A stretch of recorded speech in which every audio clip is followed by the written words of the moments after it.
ce matin. Bien-aimé, si tu as la possibilité de te tenir debout, je te demande de te tenir debout. Nous allons passer une heure, plus de 1 heure à écouter la parole, nous serons assis. Alors j'aimerais que tu puisses prendre ce temps.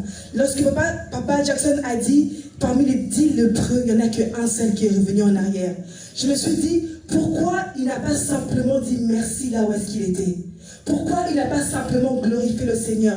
Il a fallu qu'il retourne à la source, qu'il retourne vers Jésus, qu'il retourne là où il a reçu sa bénédiction. Alors nous allons recommencer parce que tu es dans la source, tu es dans le lieu où le Seigneur a agréé, tu es dans le lieu où le Seigneur se trouve. Alors tu vas simplement élever ta voix pour glorifier le Seigneur. Avant que nous puissions passer un temps dans la parole de Dieu, tu vas encore une fois de plus lui redonner des acclamations. Encore une fois de plus.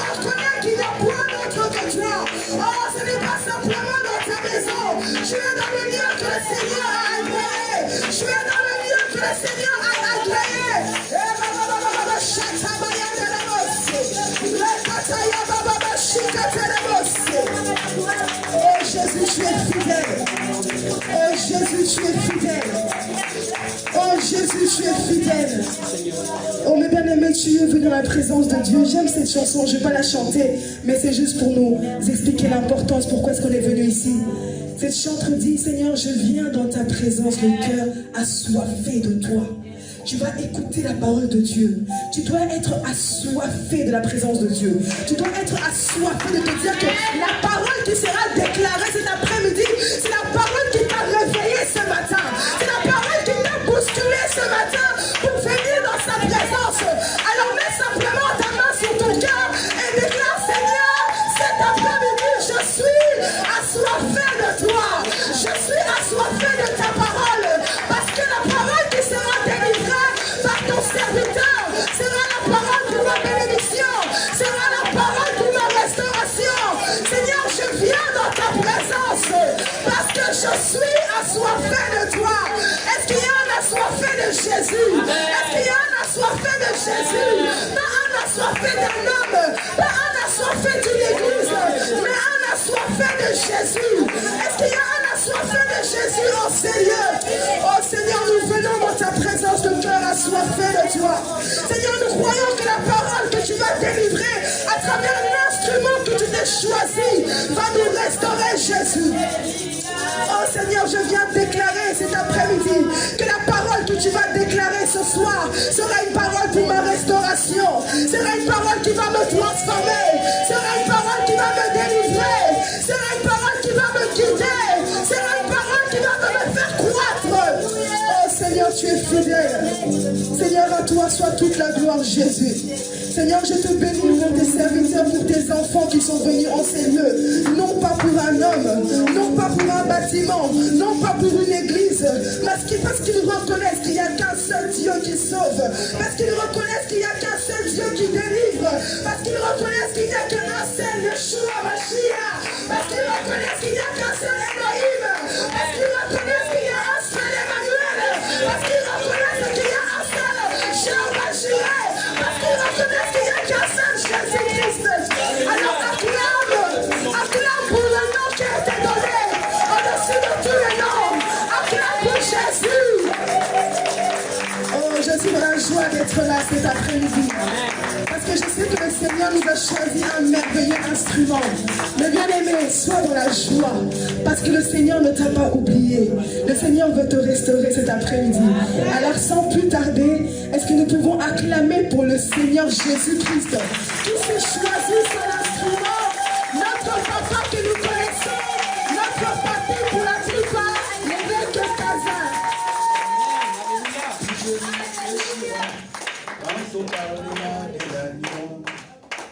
Donc, il a réussi le nom qui est au au-dessus de tout nom. Amen. Alléluia. Amen. Est-ce qu'on peut acclamer ce Père?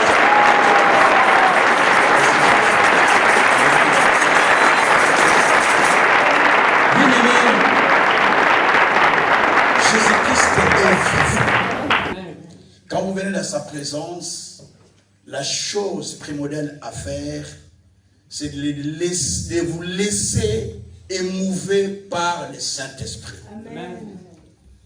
David a dit, j'ai entendu les frères le dire tout à l'heure quand ils conduisaient les cultes.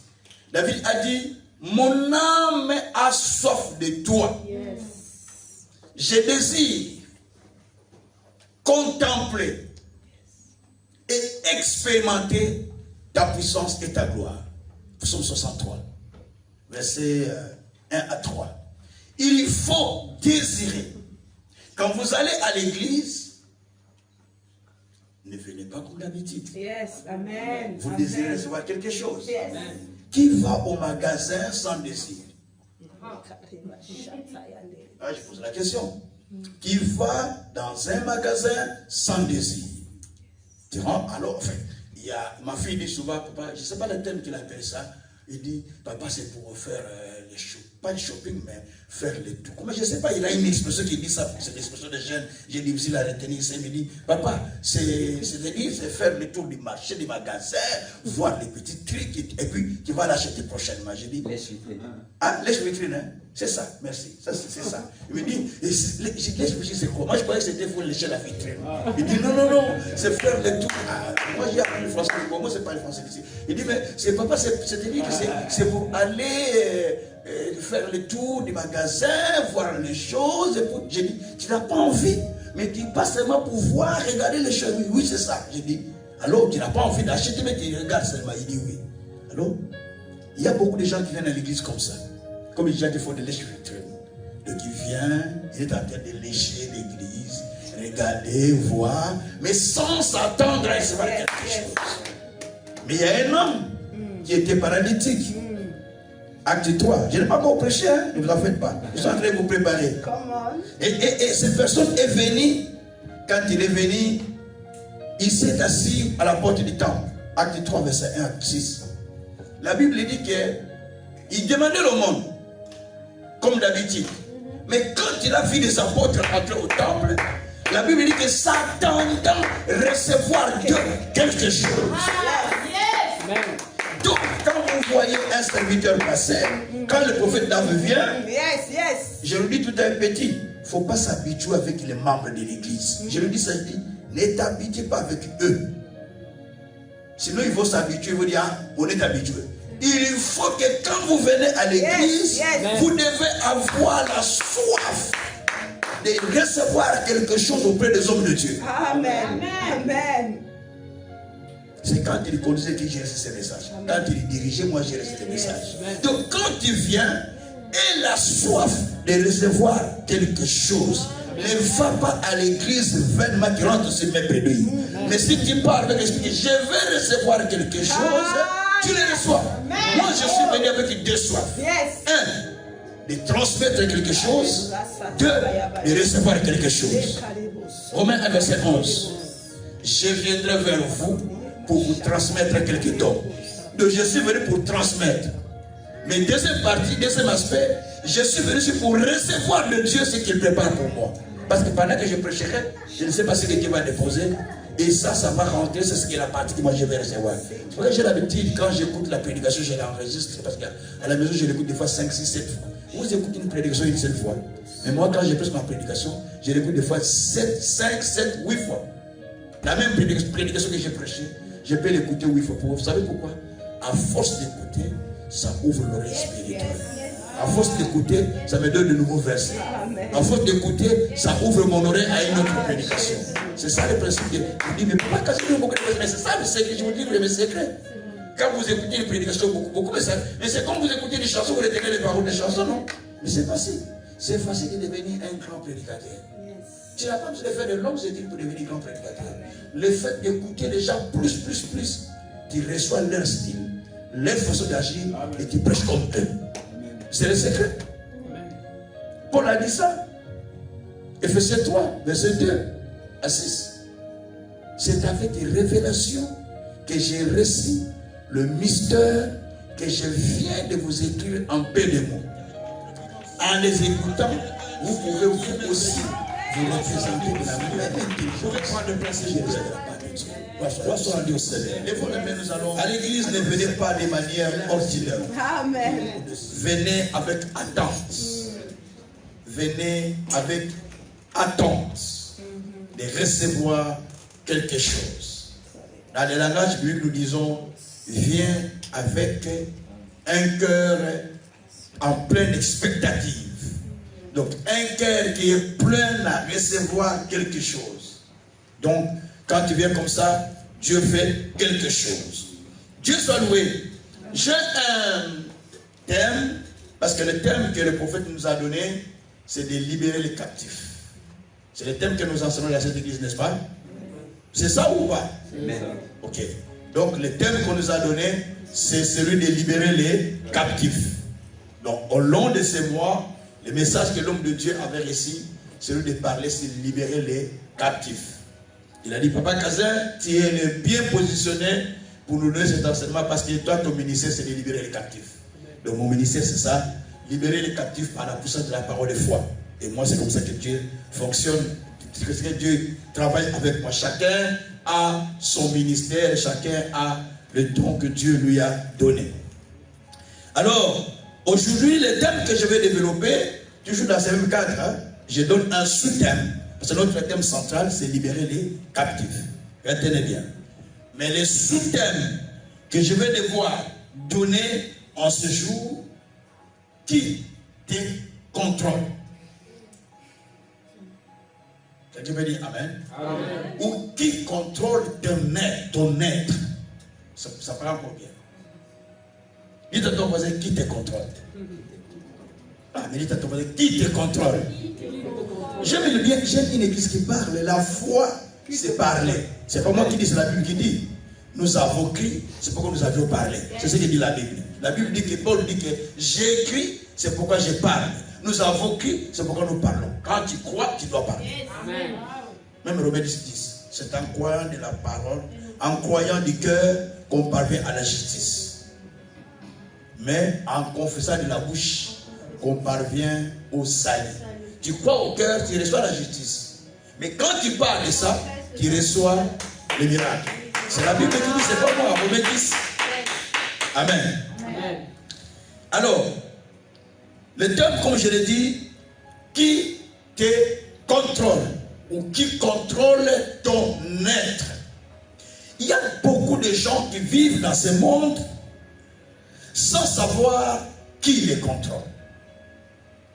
Il y a beaucoup qui vivent dans ce monde sans savoir quel esprit qui les contrôle. Monte un peu le volume, c'est bien parce que c'est l'enseignement des livres. Monte un peu le volume. Mets un peu le volume dans ta musique là. Mets un peu, c'est important. Donc, il faut savoir qui contrôle ta vie. Des fois, tu peux vivre comme ça, mais sans savoir que tu es contrôlé par quelque chose. Yes. Souvent, il y a un démon qu'on appelle le démon de contrôle, mais que les gens ne tiennent pas attention. On va développer ça aujourd'hui. Un géant qui contrôle la vie des gens, qui vous gère, même de loin, il vous dirige. Et vous faites des choses inattendues, des choses que vous n'avez pas souhaitées, mais vous les faites parce que vous êtes contrôlé. Yes, sir.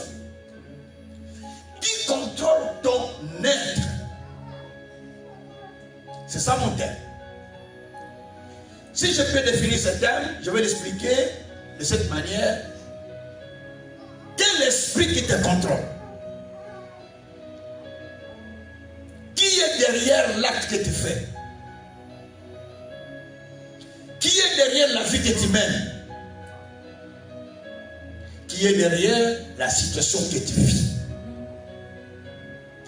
La Bible dit dans 1 Thessaloniciens, chapitre 5, vous savez mon style de prière, de prédication, je donne beaucoup de versets, et soyez prêts de lire, et puis soyez prêts aussi plus d'écrire.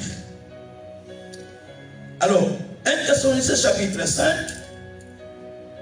Dans ce texte, la Bible dit, c'est l'apôtre Paul qui parle. 1 Thessaloniciens, chapitre 5, au verset 23. L'apôtre Paul dit que votre corps, il dit que votre être entier, 2 points. Corps, non, que votre être entier, 2 points. Esprit, âme et corps soient conservés pour les jours de l'avènement de notre Seigneur Jésus-Christ. Soit sanctifié, soit préparé. Que votre être entier, 2 points, corps, donc esprit d'abord, âme et corps. Donc par là, nous pouvons comprendre qu'un être humain est composé de 3 parties. Quand on parle d'un être humain, c'est parce qu'il a 3 parties. Je vais poser une question. Est-ce que l'être humain est semblable à un animal? Est-ce qu'on est pareil?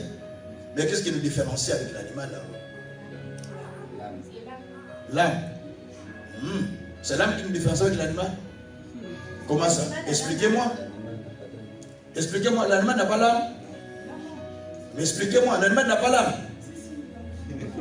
Mais expliquez-moi, parce que vous me dites l'âme. Non, c'est faux. C'est faux. L'animal a l'âme comme l'homme. C'est l'esprit qui nous différencie de l'animal. L'animal n'a pas l'esprit. L'animal a l'âme. Je sais pas, je l'ai expliqué. Dans l'être humain, il y a 3 parties. Nous avons le corps, ce que nous voyons physiquement. Nous avons l'âme, nous avons l'esprit. J'explique. Le corps, c'est la partie qui met l'être humain en contact avec le monde physique, qui est composé de 5 sens. Comme vous l'avez appris en classe, hein? Les goûts, l'odorat, les touchés, l'ouïe, quoi encore? Je commence à échapper sur les choses qu'on a eues depuis longtemps en classe. Hein? La vie, les touchés, l'odorat, les goûts. Allez, aidez-moi à comprendre, parce que moi ça fait 40 ans que je ne suis plus allé. Ça fait presque 37 ans que je ne suis plus sur plus de 37 ans. Hein? Plus de 40 ans. Allez. Donc il y a 7 sens dans le corps. Mais il y a aussi ce qu'on appelle l'âme. L'âme, c'est la partie qui est dans l'intérieur de la personne. C'est cette partie qui permet à la personne de se mettre en contact avec le monde mental ou avec le monde psychique. Et l'âme a aussi ses composants. Dans l'âme, il y a la volonté, il y a les émotions, merci ma fille, il y a les émotions, il y a, et puis il y a la décision. On appelle, il y a la volonté. On appelle la volonté. C'est la volonté, c'est la piste de la décision. Donc dans l'âme, il y a aussi 3 éléments. Il y a la volonté, il y a les émotions et il y a les émotions, la volonté et puis la décision. Donc la piste de décision. Et donc dans l'âme, il y a 3 ou 6 éléments. Suivant ce que j'explique. Finalement, nous avons l'esprit. L'esprit, c'est la partie qui nous met en contact avec Dieu. Romains 8, verset 16. L'esprit témoigne à notre... L'esprit de Dieu témoigne à notre esprit que nous sommes enfants de Dieu. Gloire à Dieu, Seigneur. La Bible dit l'Esprit de Dieu, donc les grands E, esprit, c'est le Saint-Esprit, l'Esprit de Dieu témoigne à notre esprit, petit E, que nous sommes enfants de Dieu. Donc dans l'être humain, il y a l'Esprit. Si nous communiquons avec Dieu grâce à l'Esprit, si nous écoutons la parole, ce n'est pas avec nos oreilles ordinaires, sans nous entendre ce qui chante, ce que nous disons. Mais ce que tu reçois spirituellement, tu le reçois par esprit. L'esprit te communique des choses spirituelles. C'est pourquoi beaucoup de gens, ils viennent dans des églises, ils sortent même brebis, ils sortent les oreilles vides, ils sortent les vides parce que son esprit n'était pas disposé à entendre les choses. Il y a 3 éléments, faites attention. Et là, vous allez voir, il y a les gens qui servent Dieu par exaltation, c'est-à-dire que par sentiment, par moi aussi, moi je vais donner, moi je vais. Donc les gens prennent même des engagements parce que ce n'est pas l'esprit qui avait parlé. Parce que c'est les sentiments. C'est l'âme qui avait parlé. Et à savoir, au jour de la mort, la Bible dit, Ecclésiaste chapitre 9. Attendez, 9. Je vais vérifier. La Bible dit que l'esprit sort de l'homme et rentre à Dieu qui l'a créé. Je vérifie, je crois, chapitre 12. Vérifie frère, Ecclésiaste 12, Ecclésiaste 12, verset 7 à 9. Vérifie, c'est ça. La Bible dit qu'au jour de la mort, l'esprit de l'homme sort et retourne à Dieu qui l'avait créé. C'est là, c'est ça, Ecclésiaste 12, verset 7 à 9. Donc, le jour de ta mort, écoutez-moi très bien s'il vous plaît. Ça, c'est un enseignement très important et qui va nous aider à être délivrés.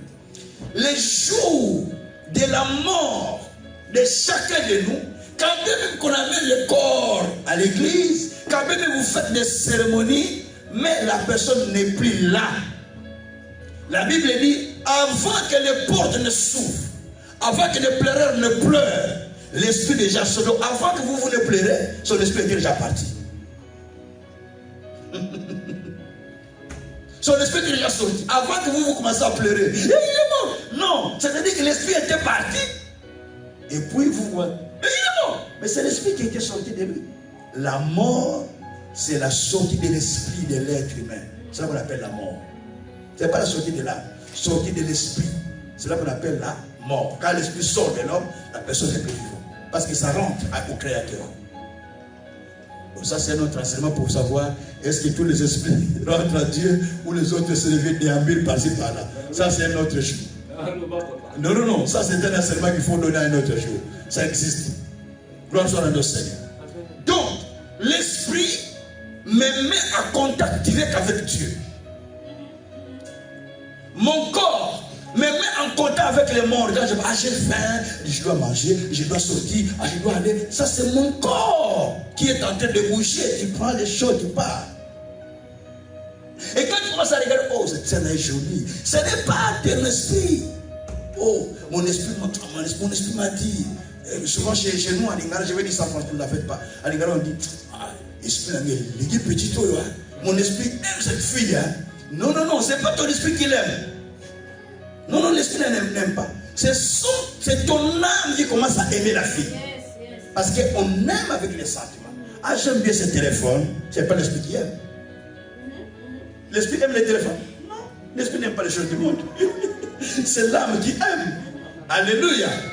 Alors ça, l'être humain est dirigé par... Donc l'être humain a ces 3 parties. Il y a le corps, l'âme et l'esprit. Donc ça, j'ai expliqué pour vous faire comprendre les composants de l'âme, l'esprit et le corps. Voilà.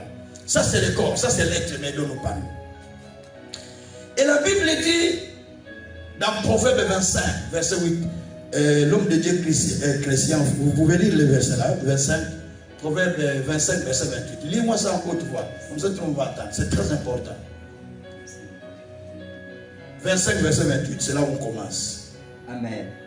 Comme une ville forcée sans muraille, ainsi est l'homme qui n'est pas maître de lui-même. Comme une ville forcée et sans muraille, tel est un homme ou une femme, mais qui n'est pas maître de lui-même. Pose la question à ton voisin. Est-ce que toi tu es maître de toi-même? Oh, mais j'aime bien qu'il parle, s'il vous plaît. Parle, est-ce que toi tu es maître de toi-même? Il pose la question. Ça c'est le problème. Comme une ville qui est sans muraille, comme une ville qui est sans muraille, tel qu'un homme qui n'est pas maître de soi-même. Beaucoup de gens ne sont pas maîtres d'eux-mêmes. Par moi, vous partez, je connais quelqu'un, il part, il avait un autre chemin, il dit, toi tu peux m'accompagner. Moi je l'ai retourné à la maison, mais bon allons, ça ne pose pas. Il part. C'est-à-dire qu'il n'avait pas l'intention d'aller là, mais il est parti parce qu'on a dit d'aller. Mais lui-même, il n'avait pas cette intention. Il peut aller mourir là-bas. Est-ce que vous avez compris? Parce qu'il est amené. Donc l'esprit, une personne qui n'est pas maître de soi-même, qui n'est pas responsable de sa vie, qui ne sait pas contrôler sa vie soi-même, donc sa vie est contrôlée par une autre personne, ou c'est contrôlé par l'ennemi. Nous allons lire ça dans les Écritures. Que Dieu soit loué. Alors, bien aimé, beaucoup de personnes ne sont pas responsables de leur vie. Et beaucoup de personnes aussi ne sont pas capables de se contrôler elles-mêmes, de comprendre qu'à ce moment, si c'est l'ennemi qui est en train de travailler ou c'est Dieu qui est en train de travailler. Parce que quand nous recevons Jésus comme Seigneur et Sauveur, la Bible dit dans Jean chapitre 1er, verset 12 à 13, qu'à ceux qui l'ont reçu, il a donné le pouvoir de devenir enfant de Dieu. Non par la chair, tout ça, mais par l'esprit. Donc nous sommes devenus enfants de Dieu en acceptant Jésus comme Seigneur et Sauveur. Mais Romains 8, verset 14, la Bible dit que celui qui marche par l'esprit est fils de Dieu ou fille de Dieu. Donc il y a enfant de Dieu et il y a fils de Dieu. J'explique. L'enfant de Dieu, je prends l'exemple de l'enfant. Un enfant, quand tu sors avec lui, tu pars partout. Oh, je veux ça. Je veux ça. Donc, même si tu remplis son sac avec des biens, je veux ça. Je veux ça. Nous tous, nous sommes passés par là, n'est-ce pas? Je veux ça parce qu'il est un enfant. Il est attiré par ce qu'il voit. C'est pourquoi la Bible dit que quand nous recevons Jésus, nous ne devenons pas des fils, mais nous devenons des enfants de Dieu. Un enfant de Dieu, il est attiré par tout mouvement. Là-bas, prophétie, là-bas, bénédiction, là-bas, tel pasteur, là-bas, tel miracle, là-bas, parce qu'il est attiré par tout, parce qu'il est encore un enfant. Et cet enfant est appelé en grec Technon. T de Théophile, et de Noir, K de Kiné, N de Nadine, O de Oscar, et puis N de Nadine. Donc Technon. Technon veut dire un enfant. C'est lui qui vit au départ de ses parents. Abraham aussi, quand il était avec ses parents, bien qu'il était marié, un vieux de 60 quelques années, mais il était enfant parce qu'il vivait chez ses parents. C'est la raison pour laquelle d'ailleurs Dieu l'a changé le nom. Parce que son nom s'appelait Abraham. Donc on veut dire que père élevé. Abraham veut dire père élevé. C'est ce que vous savez ça. Abraham veut dire un enfant, un père qui est élevé par un autre père. C'est ça Abraham. Mais quand Dieu l'a conduit, parce que Dieu le conduit, il marche sous conduite de Dieu, il n'est plus enfant, il devient esprit. Dieu dit ton nom doit changer par Abraham. Père béni, père de multitude. Donc Dieu le bénit. Il sort du nom d'Adam pour aller dans le nom d'Abraham. Donc quand nous sommes, quand nous venons au Seigneur, en acceptant Jésus, nous devenons des enfants de Dieu. Tout le monde. Mais tu ne dois pas rester à ce stade de l'enfant de Dieu. Parce que les enfants vivent au lait, ainsi de suite. Paul dit que vous n'êtes pas capable de manger même les repas adultes. Parce que vous aimez manger, prendre des biberons, du lait. Vous n'aimez pas la nourriture solide. Nous sommes dans Hébreux 6. Il dit que vous n'aimez pas la nourriture solide, mais vous préférez manger, à partir du verset 3 je pense, vous pouvez vérifier. Donc il dit, vous préférez manger les repas ordinaires, mais vous avez besoin de grandir pour manger la nourriture qui est solide. Et là on devient fils. Oh, quand on devient fils, on n'est plus conduit par n'importe quel esprit. On est conduit par l'esprit du Père, par l'esprit de Dieu qui nous dirige. Merci Seigneur. Alors, bien aimé, je continue mon message. Donc, nous devons chercher à faire en sorte que nous quittons l'esprit des enfants pour aller au esprit du Fils et les personnes qui sont capables de se diriger elles-mêmes ou qui sont capables de se contrôler elles-mêmes. Que Dieu soit loué. Alors, comme je suis en train de répéter mon thème, qui te contrôle? Qui dirige ta vie? Qui contrôle ta vie? Acte chapitre 13, verset 7 à 8. Regardez bien le texte. Acte chapitre 13, verset 7 à 8. Acte chapitre 13, on est au 7e verset jusqu'au 8e verset. Amen. 13. Qui était avec les concusules? Commençons par ce verset 6, hein, comme ça vous avez l'idée. Ayant ensuite traversé toute l'île jusqu'à Paphos, ils trouvèrent un certain magicien, faux prophète juif, nommé Bar Jésus, qui était avec les consuls Sergius, Paulus, homme intelligent. Retenez bien, homme comment? Intelligent. Retenez l'église, homme comment? Intelligent. Répétez l'église comment? Un homme, hein? Intelligent. Ok, merci. Continue. Ce dernier fit appeler Barnabas et Saul et manifesta le désir d'entendre la parole de Dieu. Écoutez, qu'est-ce qu'il manifesta? Le désir de quoi? D'entendre la parole de Dieu. Donc c'est l'homme-là, l'homme intelligent qui manifeste le désir d'entendre la parole de Dieu. Continue bien. Verset 8. Mais Élimas, le magicien, car c'est ce que signifie son nom, leur faisait opposition, cherchant à détourner la foi le proconsul. Alléluia. Amen. C'est très important. La Bible dit qu'il y avait un homme qui s'appelait Sergius Paulus. C'était un proconsul romain. Et Paul et Barnabas, ils étaient à l'évangélisation. Ils sont en train de prêcher la parole de Dieu.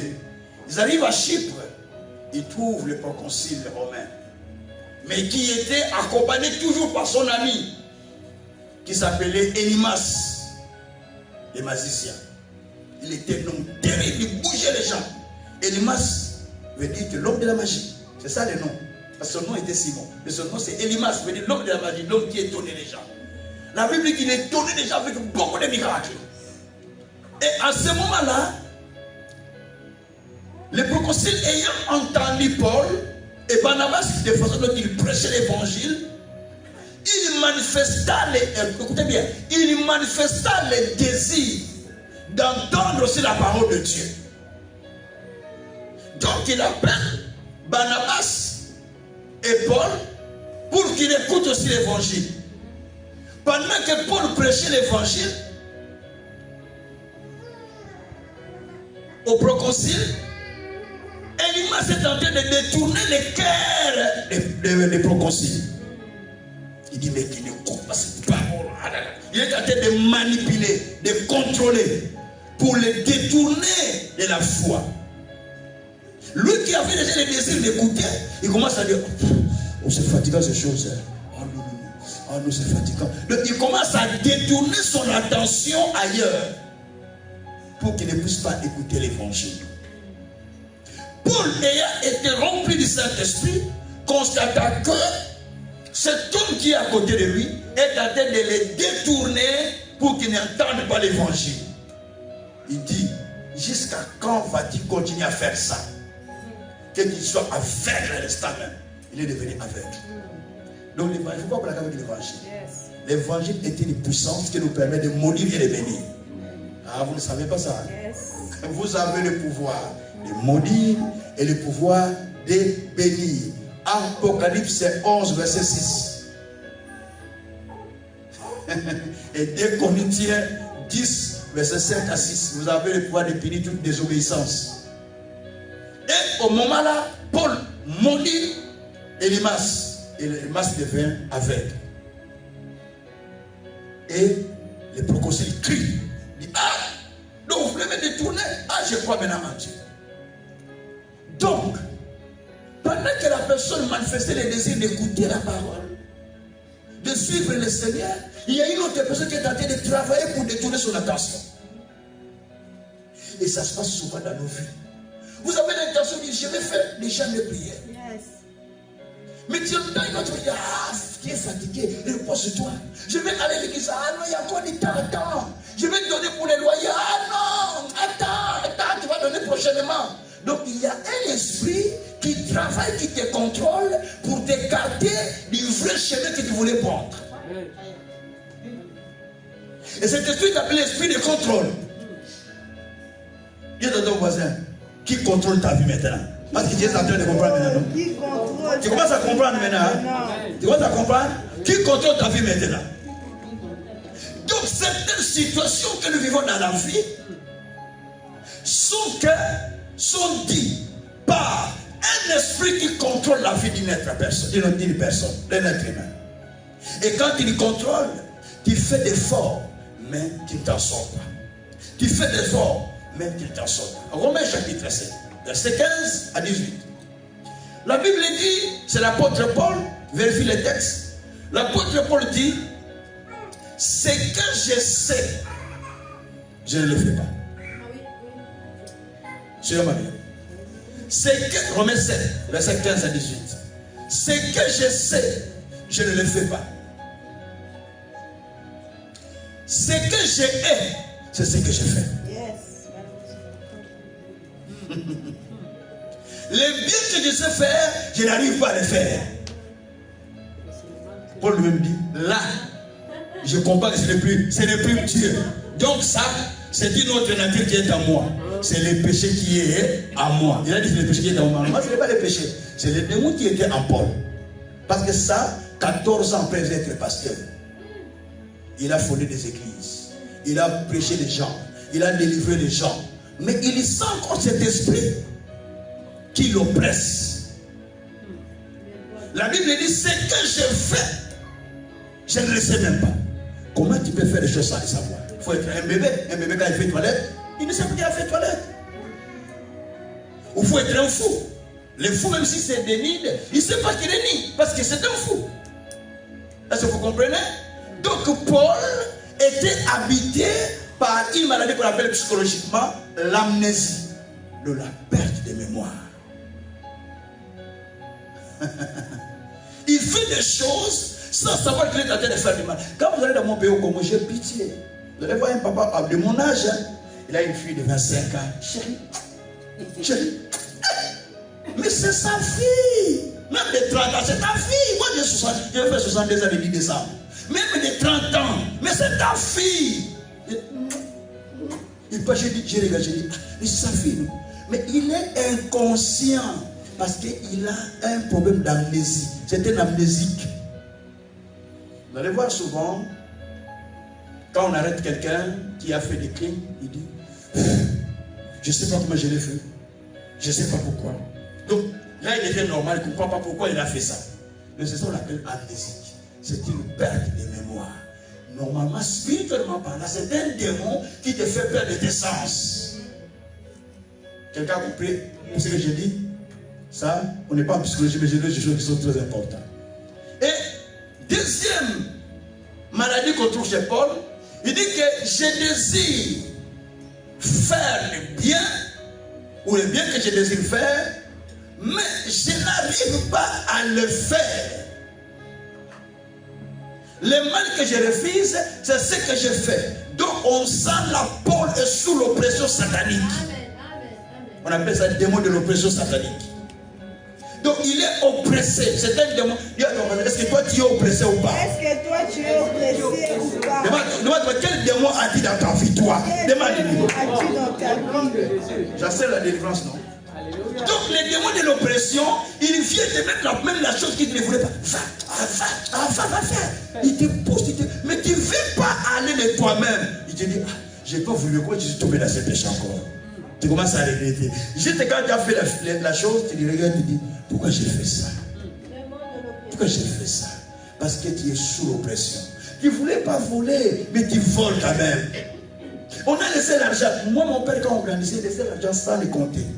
Il vous dit, j'ai compté, hein. Si vous prenez, je sais, parce qu'on avait le magasin. J'ai compté, il vous laisse là, à la caisse, vous ne savez pas bien compter. Il dit, si quelqu'un vient, appelle Yaya. Toi, tu restes là pour vendre. Toi, tu es là, tu vois des billets. Un jour, je voulais prêcher, mais si je prends, il ne va pas savoir, non? Après, mon cœur me dit, mais il a compté, hein. Je laisse tomber. côté. Mais l'esprit me tentait. J'ai dit ça. Maintenant, quand j'ai grandi, j'ai compris. Ah, ça c'était l'oppression qui m'a amené à aller par l'argent de mon père. Je serai à ma religion jusqu'aujourd'hui. Donc vous voyez que ça c'est l'oppression. Ça t'amène à faire des choses que toi tu ne fais pas. Et on voit encore un Paul qui dit, j'ai la volonté de faire du bien, mais je n'ai pas le pouvoir. Ça, il manque de pouvoir. Paul a la volonté de faire du bien. Il n'a pas de pouvoir. Combien de fois vous avez eu la volonté de dire, j'ai la volonté de soutenir mon église. J'ai la volonté de donner l'argent de notre loyer. Tout à l'heure, j'ai parlé avec David. Tout à l'heure, j'ai parlé avec lui. Il dit, j'ai pris ma tire, je n'arrive pas à la voir. J'ai dit, je vais la voir à l'église. Il dit, parce qu'il a pour prendre la voiture et il n'est pas à l'église.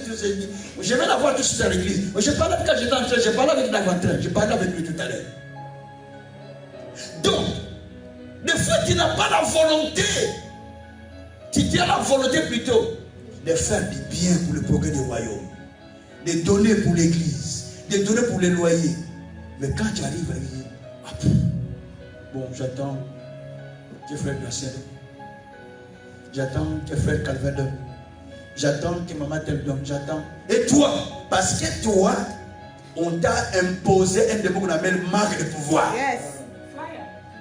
Quelqu'un peut dire Amen. Amen. Dis-moi, est-ce que toi, tu n'as pas ce démon de manque de pouvoir à toi? Toi, tu n'as pas ce démon-là. Et le démon de manque de pouvoir amène les gens à demeurer dans la pauvreté parce qu'il n'est pas capable de faire quelque chose de lui-même. Parce qu'il n'a plus de pouvoir. Même si on lui dit, ça, tu peux développer, ça peut aller de l'avant. Mais il n'a pas le pouvoir de le faire. Parce qu'il a des démons qui le contrôlent. Quelqu'un peut dire Amen. Amen. Merci Seigneur. C'est ce qu'on trouve chez l'apôtre Paul. Et quand vous allez dans 1 Roi, chapitre 22, verset 20 à 25, Dieu un jour a vu que Akab faisait tellement du mal, il cognait à s'égarer et à égarer le peuple. Dieu était fâché dans le ciel. Il dit, ah, qui peut l'amener en Galade pour qu'il y meure là-bas? Hein? Dieu dit, qui peut amener Akab en Galade pour qu'il aille mourir là-bas? Dieu a dit dans le ciel. Pendant que Dieu parlait, un esprit est venu vers Dieu. Écoutez-moi bien. La Bible dit qu'un esprit est venu vers Dieu. L'esprit dit, moi Seigneur, je vais le faire. Dieu dit, comment tu vas le faire? Écoutez, il dit, je deviendrai un esprit de prophète, un esprit de mensonge plutôt, dans la bouche de tous les prophètes. Je vais rentrer chez eux. Ils vont profiter des mensonges sur lui. Et le roi sera égaré pour aller ce que le prophète lui dit d'aller à Galade. Dieu dit, va, Dieu a permis. Écoutez, Dieu a fait quoi? Dieu a dit, va faire ça. Cet esprit de mensonge est descendu. Il est rentré parce qu'Akab avait ses prophètes qu'il avait fabriqués lui-même. Ils sont là, il faut faire attention avec les faux prophètes, pas comme les nôtres. Nous avons un vrai prophète ici. Parce que tout ce qu'il a dit, moi, c'est ça que j'ai compris dans ma vie. Amen. Donc, et puis, les faux prophètes là est venu. Les faux prophètes ont été remplis de l'esprit des démons et des mensonges. Ils ont commencé à dire des mensonges. Oui, va en Galade. Là, tu vas gagner le combat. Va en Galade. On l'a envoyé à la mort. Et il est parti en Galade. Et c'est là où il est allé mourir. En plein combat. Akab, c'est là où il est allé mourir. Pourquoi? Parce que l'esprit des mensonges est rentré pour le conduire. Tout celui qui a témoigné, il te dit, oui, va, c'est bon, ça va tenir, va. Ne crois pas qu'il est avec toi. Il peut être un esprit de mensonge qui est rentré en lui pour te séduire, pour t'égarer. Pour avoir Samson, l'esprit est entré dans Delilah. Parce qu'on lui a dit que cherche seulement à avoir ce secret, on va te donner de l'argent. Il a commencé, dis-moi les secrets, chérie. Il dit, oui, chérie, je t'aime. Oui, je sais que tu m'aimes, mais dis-moi les secrets. Attention avec les paroles flatteuses. Et lui dit, oui, chérie, je sais que je t'aime. Oui, tu sais, je sais que tu m'aimes. Or, il est en train de chercher à la voir. Toutes les belles paroles qu'on nous dise ne sont pas forcément vraies. Il y en a beaucoup de faux. Amen. Et peu de vrais. C'est 80% c'est 100% des paroles qu'on nous dit. Je peux vous dire que 20 sont vraies, 80 sont faux. Ah, quelqu'un ne dit pas Amen. Hein? Surtout vous les femmes, attention. Hein? Quand tu rencontres des messieurs, ouais, tu sais, moi je te prends au mariage. Moi je vais rester avec toi jusqu'à la mort. Moi. Oui, mais après quand il va voir ce qu'il a besoin, c'est fini. Il regarde, je dois y pressé d'être avec lui, pressé, tu commences à regarder, mais trop tard. Alléluia. Amen. Alléluia. Amen. Demande à ton voisin, qui te séduit?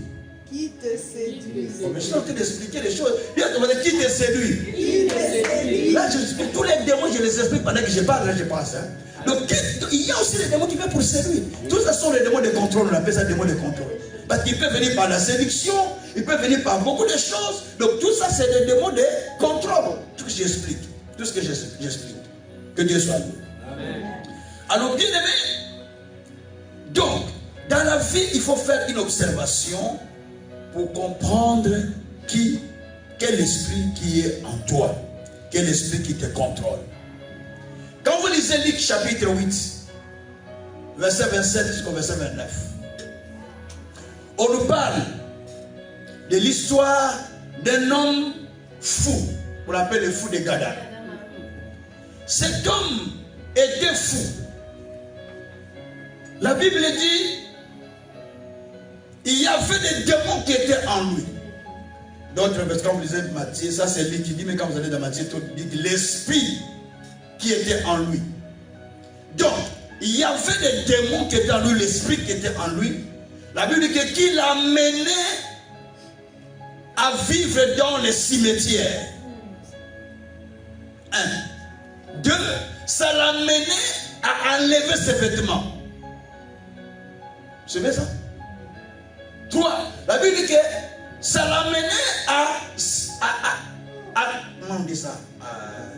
Se blesser. À se blesser lui-même. Et on lui mettait dans des chaînes, mais on ne pouvait pas parce que l'esprit l'agitait. Et quand Jésus arriva à l'endroit, quand il vit Jésus, les démons commencent à s'agiter. La Bible dit que ces démons l'ont amené à vivre dans le cimetière. Il y a des gens, les esprits les ont amenés à vivre dans le cimetière sans le savoir.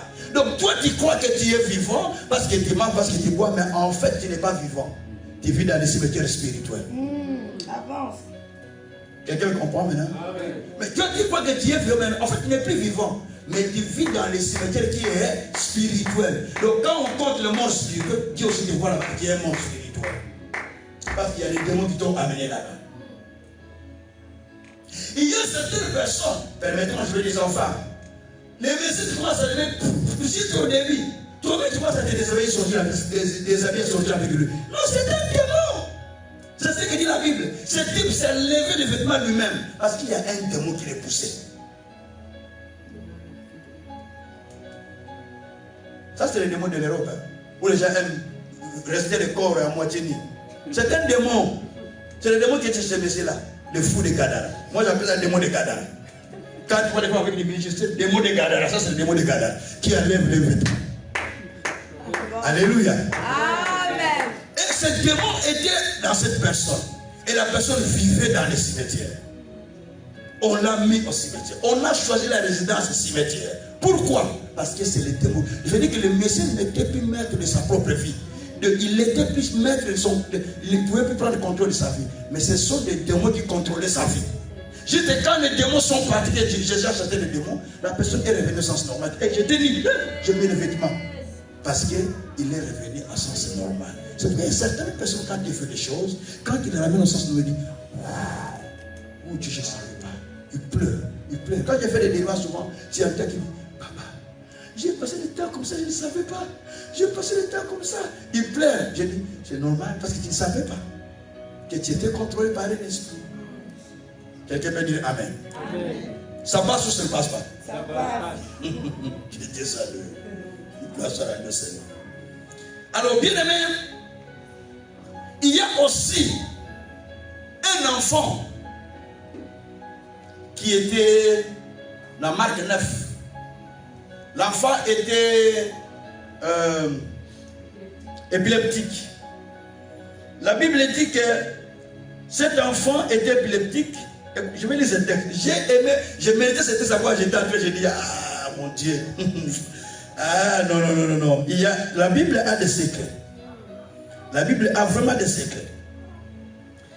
La Bible dit que cet enfant était épileptique. Je vais commencer au verset 14.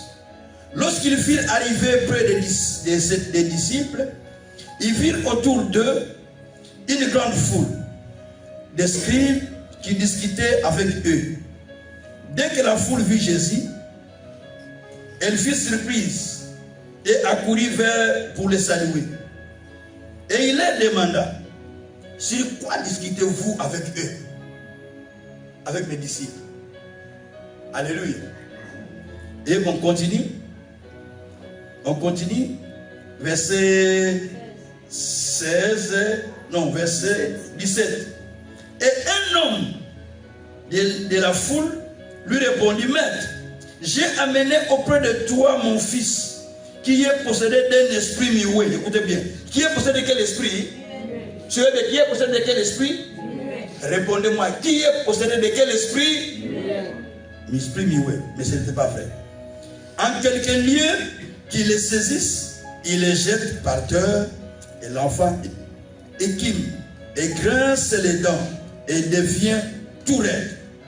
J'ai prié tes disciples de chasser l'esprit, ils n'ont pas pu. Je passe au verset 20. Écoutez maintenant.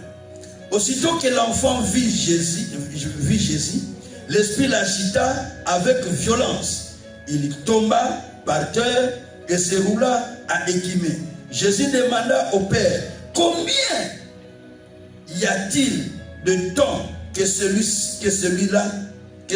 lui arrive, Depuis son enfance, répondit-il.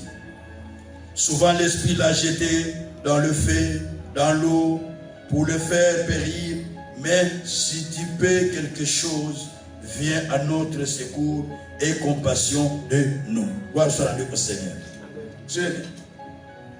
Ce papa vient auprès de Jésus, disant, j'ai amené mon enfant auprès de tes disciples. Ils n'ont pas pu le délivrer. Mon enfant il a un esprit muet. Mais l'esprit muet le prend, les jette par terre, les balance, ne faut pas le faire, ainsi de suite. Je vous pose la question. Est-ce que l'esprit muet jette les gens par terre? Je pose la question. Est-ce que l'esprit muet jette l'enfant et met l'enfant dans la violence? Si quelqu'un est muet, il sera violent? Et se jette dans le feu? Non. Même les papas ne connaissaient même pas les démons qui agitaient son fils. Est-ce que vous avez compris? Donc il ne sait même pas. Il y a des certains papas qui ne savent pas quelle est la maladie de son enfant. Il ne sait même pas la maladie de son enfant. Oh, ça me jette seulement par terre, ça tourne. Mais est-ce que quand ça me jette par terre, c'est parce que comme l'enfant était muet, pour lui, c'est l'esprit muet qui le jette par terre. Donc l'enfant était d'abord possédé d'un esprit muet. Mais à part l'esprit muet, il a d'autres démons qui est en train de l'agiter.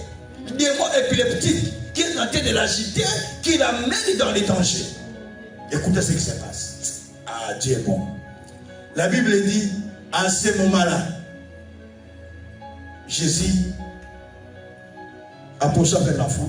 Quand l'enfant a vu Jésus, l'esprit commence à s'agiter. Il le jette par terre. C'est comme ça. L'esprit le prend, le jette par terre, le jette par le feu, ainsi de suite. Donc, cet enfant n'était pas au contrôle de sa propre vie. Mais il y a l'esprit qui le prenait, qui le jetait par terre. L'esprit qui le prenait, qui le jetait par le feu. L'esprit qui le prenait, papa dit qu'il start même de le jeter dans l'eau pour mourir.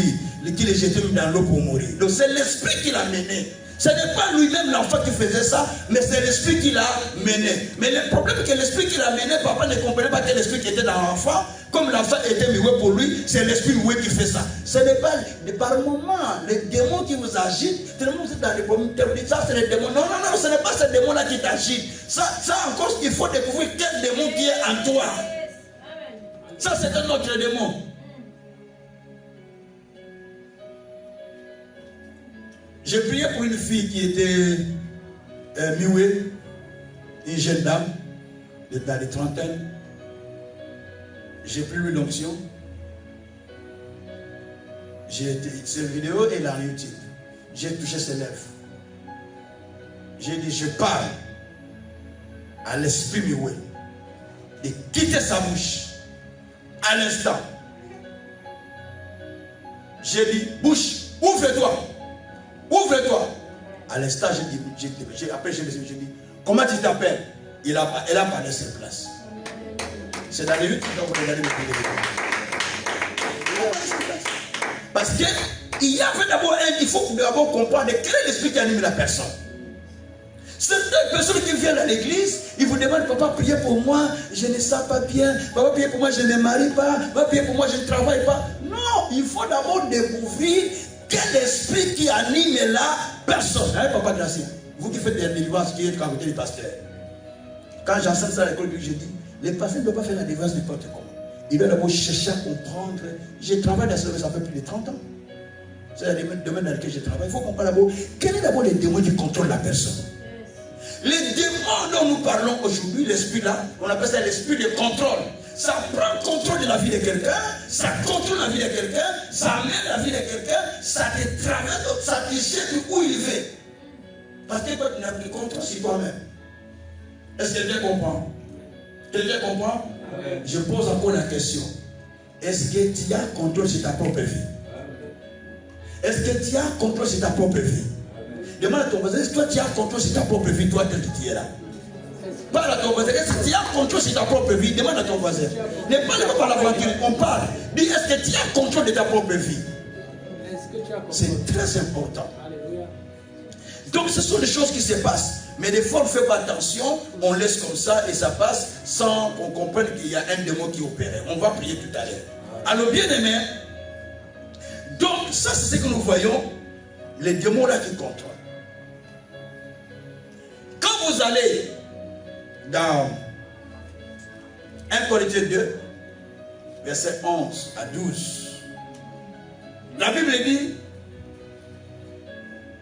qui connaît les choses de l'homme, ce n'est pas l'esprit de l'homme qui est en lui. Et qui connaît les choses du monde, ce n'est pas l'esprit du monde. Nous connaissons les choses de Dieu parce que l'esprit de Dieu qui est en nous. Les choses spirituelles sont les hommes spirituels qui en comprennent. Qui connaît les choses du monde, ce n'est pas l'esprit du monde qui est en lui. Là, on parle des 3 démons. Plutôt les 3 esprits. Le monde que vous voyez est gouverné par un esprit. Suivez-moi bien. La Bible dit que le monde est sous la puissance des malins. 1 Jean, je crois chapitre 5, je ne me trompe pas. Le monde est sous la puissance des malins. Le monde est sous la puissance des malins. Mais qui connaît les choses de Dieu, et ce n'est pas l'esprit de Dieu. Nous connaissons les choses de Dieu. Nous parlons de la chose de Dieu. Nous prions Dieu parce que l'esprit de Dieu qui nous enseigne ça. L'esprit de Dieu qui nous montre ça. C'est pourquoi vous faites les choses de Dieu. Vous ne pouvez pas faire les choses de Dieu sans l'esprit de Dieu.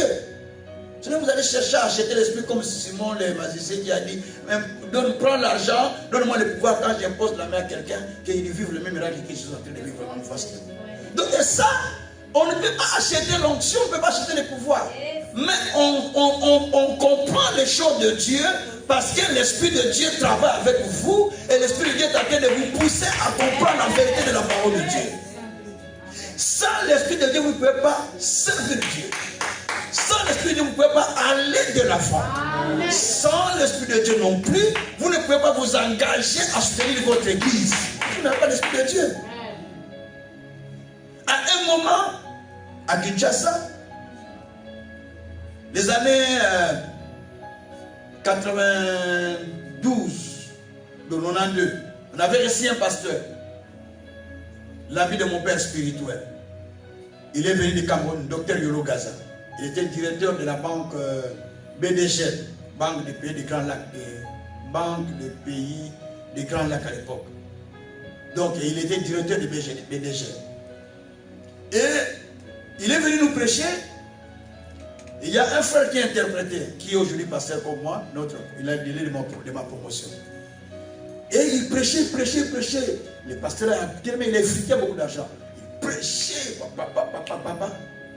Après, il a dit, s'il y a l'esprit de Dieu au milieu de vous, vous aurez des yeux ouverts pour voir ce qui se passe au milieu de vos frères. Il a dit ça pendant 3 jours. Personne n'a. Il dit, j'ai pris Dieu qu'il ouvre vos yeux. Et personne n'a vu qu'il se ouverts. Après, une église de 5000 membres, c'est pas une église de 4 membres, c'est 5000 membres. Tout ça, c'est la chorale dans notre église.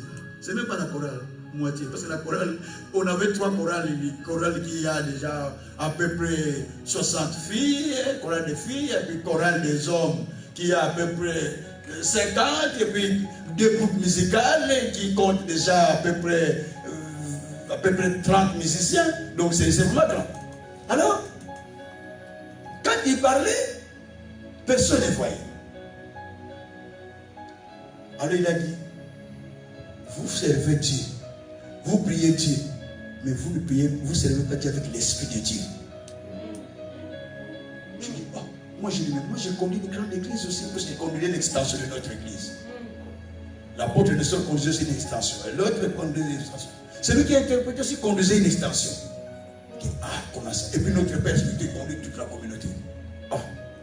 Il dit, je le répète, vous servez Dieu, mais vous n'avez pas l'esprit de Dieu ouvert pour voir ce qui se passe. J'ai pris Dieu qu'il ouvre vos yeux. Il a dit ça pendant 3 jours et personne n'a vu. À la fin, le frère vient.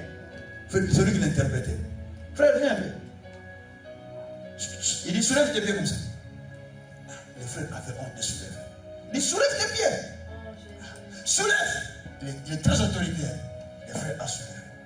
Nous, la chaussée ici, tout était déjà trouvé, il n'y avait rien dedans. Donc quand tu marches là, la patrie, il marche par terre. Est-ce que vous avez compris? Mais le pasteur a fait attention à ça. Nous, on n'a pas vu, mais lui, Dieu l'a montré. Il a dit, vous avez vu? Tout le monde dit, mais vous savez quand même qu'il a des chaussures qui sont trouvées, parce qu'on parle à la retraite, il a même ses chaussures. Il met des claquettes à l'intérieur, il les met là-bas, donc il met comme semelle, quoi, claquettes à l'intérieur. Donc nous, en Congo, on prend un peu une babouche là, une claquette, la gomme. La gomme, voilà, on appelle ça la gomme, une claquette en plastique là, et puis on met à l'intérieur comme semelle, et puis la personne porte des choses. Mais nous savons que c'est une chose qui est déjà coupée à l'intérieur. Mais comment le pasteur a fait ça? Parce qu'il avait l'esprit de Dieu. Alléluia. Il a dit, frère, à la fin du culte, suis-moi. À la fin du culte, il restait à un grand hôtel qu'on appelait Intercontinental, à un quartier très chic là, à Gombe. Il a amené là-bas, il dit, tu dors avec moi aujourd'hui, dans la même chambre que moi. Il dit, avec Yolo Kassa, et nous me plein de puissance, des miracles, des bénédictions. Et puis le matin, il a pris des vestes, des papayes, en interne. Choisi de venir acheter 6 costumes pour les frères, 6 paires de chaussures, des chemises, ainsi de suite. Et quand les frères sortaient vers l'église, tout le monde, Jean change. Donc il était devenu chic à cause de très comme pasteur là. Donc il a changé complètement. Et on avait honte. Quand il prêchait, tout le monde avait quelque chose. Le pasteur lui-même, le pasteur qui a des chaussures, même numéro que les frères, il t'interprète, mais plein de moi qui allais faire des chaussures chez lui, 30 paires de chaussures que j'allais serrer chez le pasteur, j'allais serrer pour faire des chaussures. 30, donc quel jour il a pris un pour donner. Parce que vous n'êtes pas animé par l'esprit. Et je dis, mais pourquoi nous servons Dieu sans être animés par l'esprit de Dieu? Quand Dieu ne vous ouvre pas les yeux, vous n'allez pas voir les besoins des autres. Parce que vous êtes animé par l'esprit d'égoïsme, vous êtes animé par l'esprit de vous-même, vous êtes animé par l'esprit d'égocentrisme, vous êtes animé par l'esprit du monde, vous êtes animé par l'esprit de la chair. C'est pourquoi la Bible dit, qui connaît les choses de Dieu, ce n'est pas l'esprit de Dieu qui est dans lui. Il faut que l'esprit de Dieu travaille en vous pour voir les besoins de l'église, pour voir les besoins de Dieu, pour voir les besoins de l'avancement des voyants. Merci Saint-Esprit. Et la Bible dit, qui connaît les choses du monde, ce n'est pas l'esprit du monde qui est en lui. Mais oui, bien sûr. Quand les gens s'intéressent, oh, qu'est-ce qui se passe sur les réseaux sociaux? Qu'est-ce qui se passe encore? Et Vous vous intéressez aux réseaux sociaux parce que vous êtes animé par l'esprit du monde. Vous savez, moi j'ai une page, j'ai 2 pages Facebook. Une page pour la radio, Canal Vie Nouvelle. Une page personnelle, c'est écrit Éveil Kassé Gabriel Tsuka. Vous ne me verrez pas là-bas présenter mes vêtements. Vous ne me verrez pas là-bas présenter mes plans de repas. Vous ne me verrez pas là-bas en train de communiquer avec les gens. Comment tu vas? Comment? Parce que j'étais. Toi, tu vas m'écrire dans les Facebook, moi, Tsuka. Tu m'écris dans les Facebook, moi, je vais te voir. Je ne le verrai pas. Parce que je ne suis pas là-bas. Là, je fais mes prédications. J'envoie les vidéos dans le Facebook. C'est ça le rôle de ce Facebook. Je n'ai pas autre chose à faire là-bas. Je n'ai pas besoin de voir. Ah, j'ai vu Mathilde là-bas, bien habillée. Ah, j'ai vu Gracia. J'ai vu. Moi non, parce que je n'ai pas l'esprit du monde. Je n'ai pas l'esprit du monde. Vous y allez, vous passez le temps là-bas, les démons vous retiennent là-bas, vous perdez le temps même de la prière, vous passez 1 heure sur le Facebook, 2 heures sur les réseaux sociaux, regardant TikTok, ainsi de suite. J'ai horreur de voir les gens qui m'envoient des petits messages. Papa, regarde cette vidéo de TikTok, je dis, ah, que Dieu te maudisse, que tu meurs même aujourd'hui. Tu m'envoies des choses, tu sais comment j'ai été appelé? Ce n'est pas par un rêve. Hein? Ce n'est pas par un rêve. Je vis Jésus comme ça, comme dans un livre. Je sors, je tombe en coma. 31 jours. J'ai perdu mes tubes. Je les ai vomis. J'étais à tête de gastrique poissée. Maman passait le mais c'est peut vous dire. Hein? Ça ne se soigne même pas en Afrique. On meurt de ça. Mais Dieu me dit, tu ne mourras pas. Quand je suis sorti de cette maladie, 3 mois après, je sors, je retourne à l'église. Premier miracle, la résurrection des frères Didier. Premier miracle, la résurrection des frères Didier. Ce n'est pas de l'aventure que j'ai fait moi. C'était le premier miracle, la résurrection. Premier miracle de ma vie, c'était la résurrection. J'en ai vécu 3 fois. 4e, c'est un de mes fils qui l'a vécu. Protocole. Même pas pasteur. C'est l'ami du pasteur qui est venu vous prêcher ici. Il est protocole. Il était protocole. C'est lui qui est allé ramener quelqu'un à la vie. Parce qu'on est attaché avec l'Esprit de Dieu. Vous ne pouvez pas faire des choses surnaturelles si vous n'êtes pas animé par l'Esprit de Dieu. Si l'Esprit de Dieu est avec vous, il vous amène à faire des choses qui sont surnaturelles. Des choses qui sont spirituelles. Il vous amène d'étudier la parole. Il vous amène de prier. Il vous amène de gêner. Il vous amène de chercher le salut des âmes. Il vous amène de faire ce qui est bien parce que l'Esprit de Dieu est avec vous. Mais quand c'est l'esprit du monde, il vous amène à critiquer les gens. Pourquoi il est habillé comme ça? Le pasteur, pourquoi il a prêché comme ça? Il veut vraiment des boubous comme un Africain. Mais je suis africain. Je suis africain. Je vais me mettre dans des boubous parce que c'est l'été. Je suis africain. Quand c'est l'été d'hiver, je vais me mettre dans des costumes. C'est clair, non? Mais je suis africain, je vais être fier d'être africain, non? Je n'ai pas perdu mon identité. Je reste africain. Vous avez perdu l'identité, je suis africain. Gloire soit à Dieu Seigneur. Bien aimé, pour clôturer, je pose la question. Quel esprit qui te contrôle? La Bible dit que cet enfant, on l'a mené. L'esprit l'a mené d'aller passer par là. Dans la Bible, si on parle de la femme qui était ébossée, que le diable avait retenu pendant 18 ans, Jésus a dit, cette femme est aussi fille d'Abraham. Je ne sais pas Luc 16. Est aussi Luc 16 ou Luc 13. Je peux vous le faire, frère. Cette fille est aussi fille d'Abraham qui était retenue captive pendant 18 ans par un esprit qui le rendait infirme. Donc l'esprit le rendait infirme pendant 18 ans. Quel est l'esprit qui contrôle la femme? C'est l'esprit qui le rendait infirme pendant 18 ans de maladie. Certaines choses dans ta vie, c'est l'esprit qui te retient.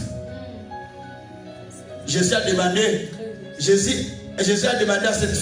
a demandé au papa de l'enfant épileptique, il a dit, ça fait combien de temps qu'il tombe comme ça? Il dit, ça fait longtemps depuis son enfance. Il tombe et l'esprit le prend, le jette là-bas, il jette là-bas. Toi, combien de temps que tu tombes dans l'impudicité? Ça fait combien de temps que tu continues à tomber mais tu n'as jamais pris la décision? Ça fait combien de temps que tu continues à prendre la dîme, tu la bouffes, sans la donner à Dieu. Ça fait combien de temps?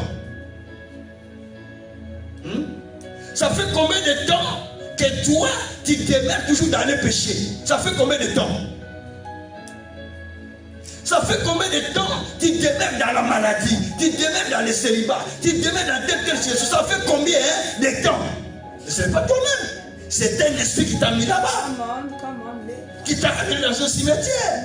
On t'a placé là-bas. La Bible dit que cet homme, le fou des Gadara, on l'a trouvé une résidence. Tu savais la résidence, c'était où? Cimetière. Et toi, c'est où? On t'a placé dans la maladie. On t'a placé dans telle situation. On t'a placé. Tu es en train de vivre ça. Mais c'est un démon. Ne prends pas ça à la légère. C'est un esprit qui te contrôle. Il faut se révolter et dire maintenant assez. Tu dois sortir. Tu dois maintenant sortir. Je ne peux pas vivre comme ça. Au nom de Jésus. Bien-aimé, tu ne peux pas laisser le temps à l'ennemi de continuer à te boiser. Au nom de Jésus. Tu ne peux pas connaître l'ennemi de continuer à marcher sur toi. Il va connaître l'ennemi. Non, oui. Écoutez, la chose que vous normalisez devient normale. La chose que vous refusez, ça part. Toute chose pour laquelle vous n'êtes pas révolté ne peut pas changer.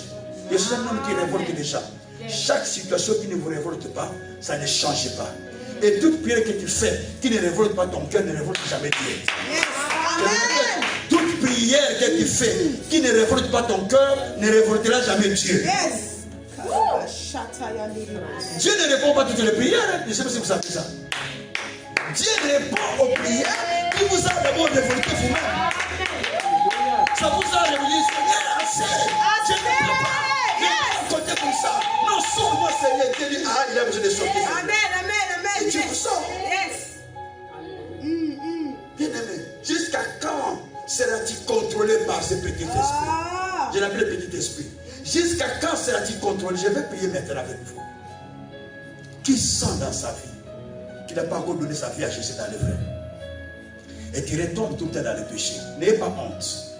Peut-être c'est une journée spéciale pour toi. Amen. Qui le sent que c'est le moment qu'il doit sortir de ce péché? Les gens souvent ont honte. C'est là où il y a pour les problèmes.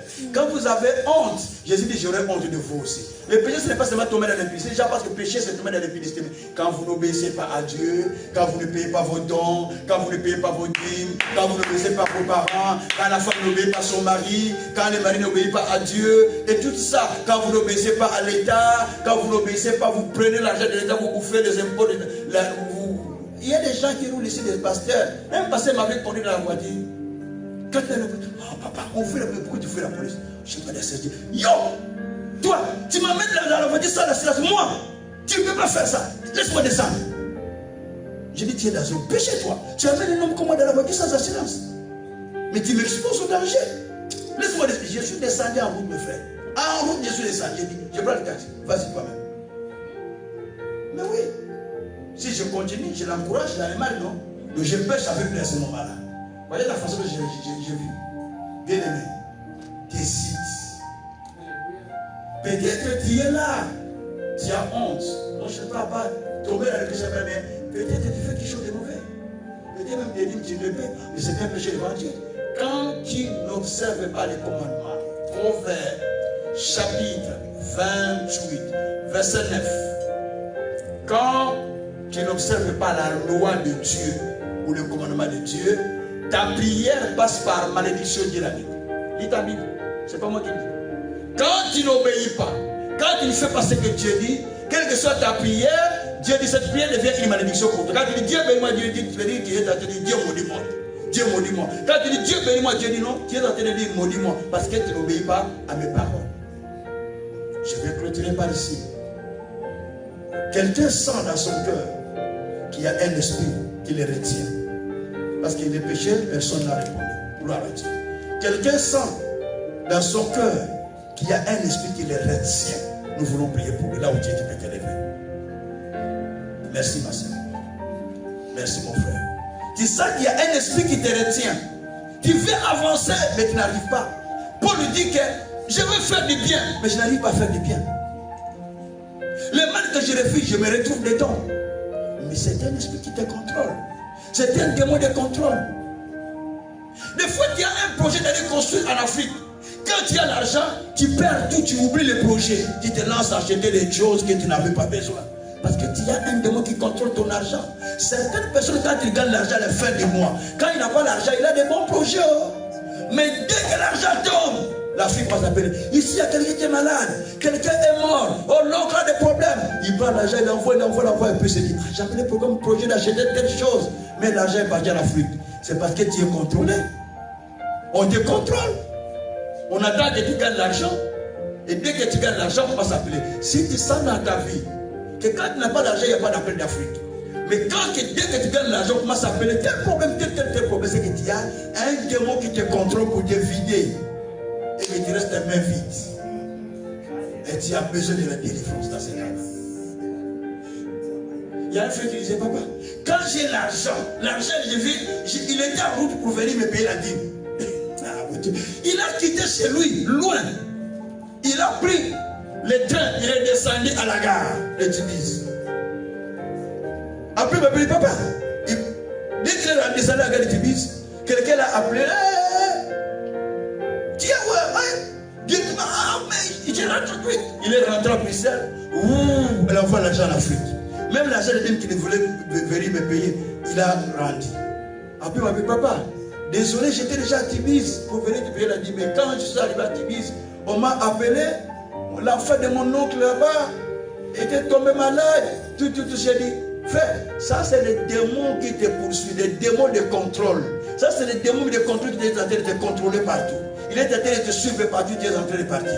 Avec ça, ce n'est pas pour la cause de la dîme, c'est le démon de contrôle. Toi, tu étais parti à l'église pour donner l'argent à Dieu, en route de Dieu parce qu'il y a un homme qui retourne avec l'argent à la maison. Ça c'est un démon de contrôle. Ça te bloque pour ne pas avancer.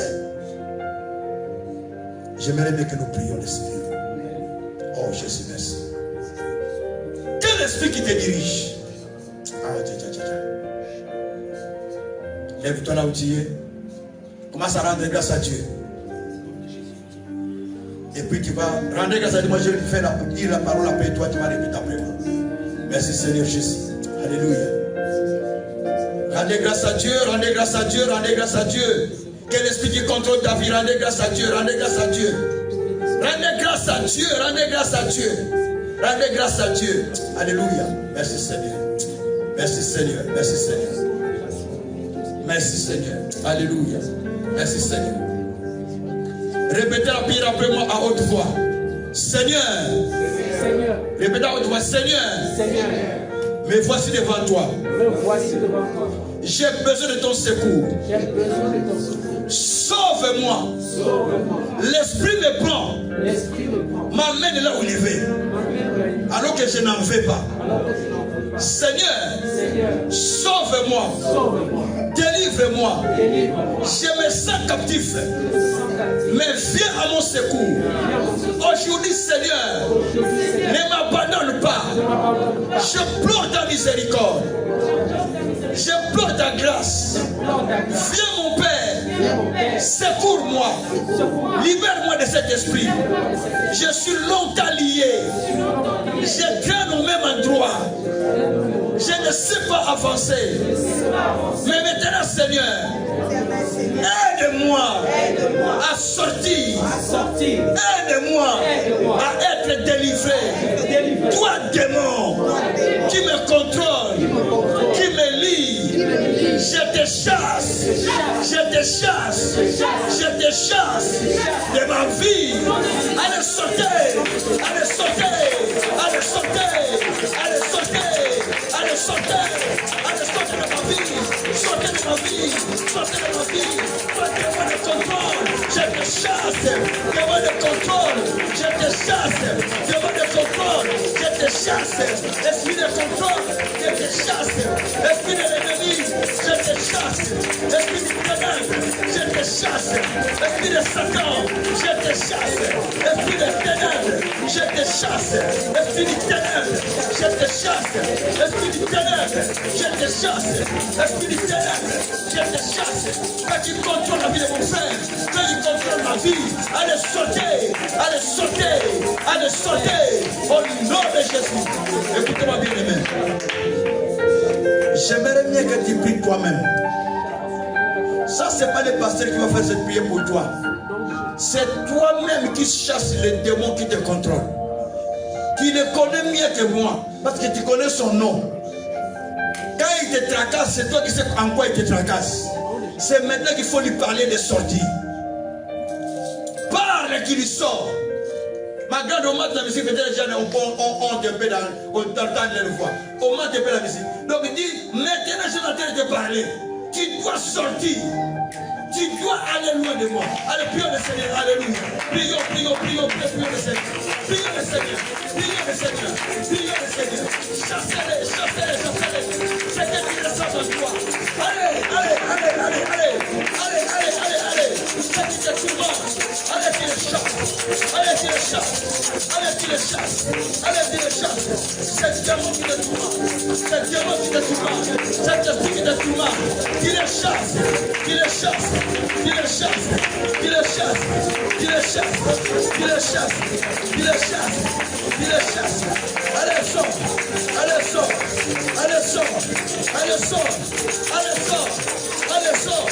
Allez, sors. Sortez. Lâchez. Allez, sors.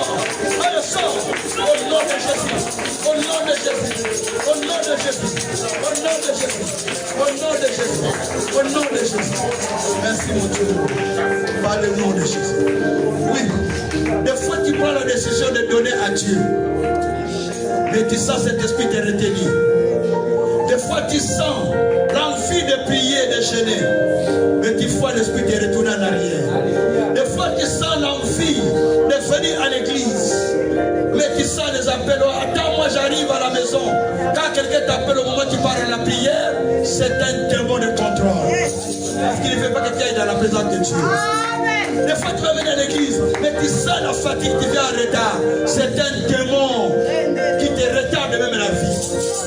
Bien-aimé, je veux que tu chasses ces démons aujourd'hui. Chassez ces démons. Allez. Tape la main. Allez, battez le pied. Tape la main. Chassez. Allez, chassez-les.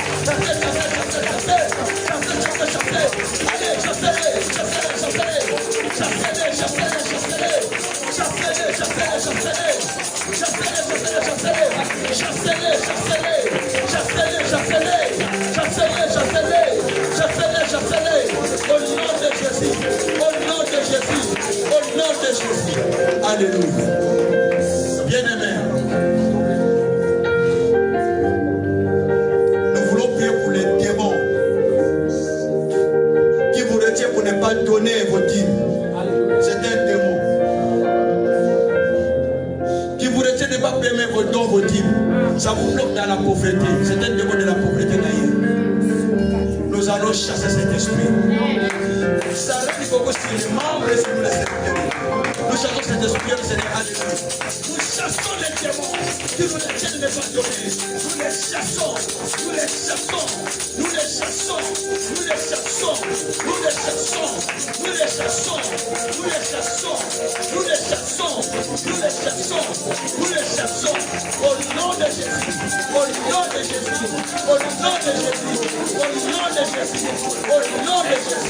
Au nom de Jésus.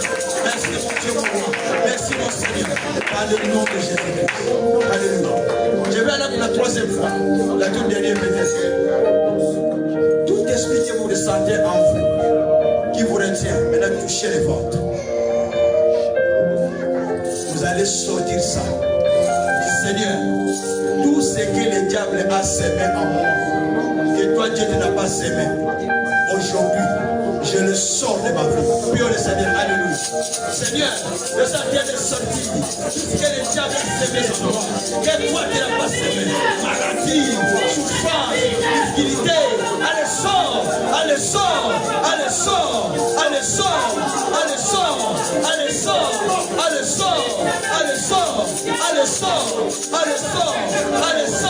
Tout ce qui est en moi, maladie, fibrome, souffrance, cancer, peu importe qui est semé dans la vie de quelqu'un, je te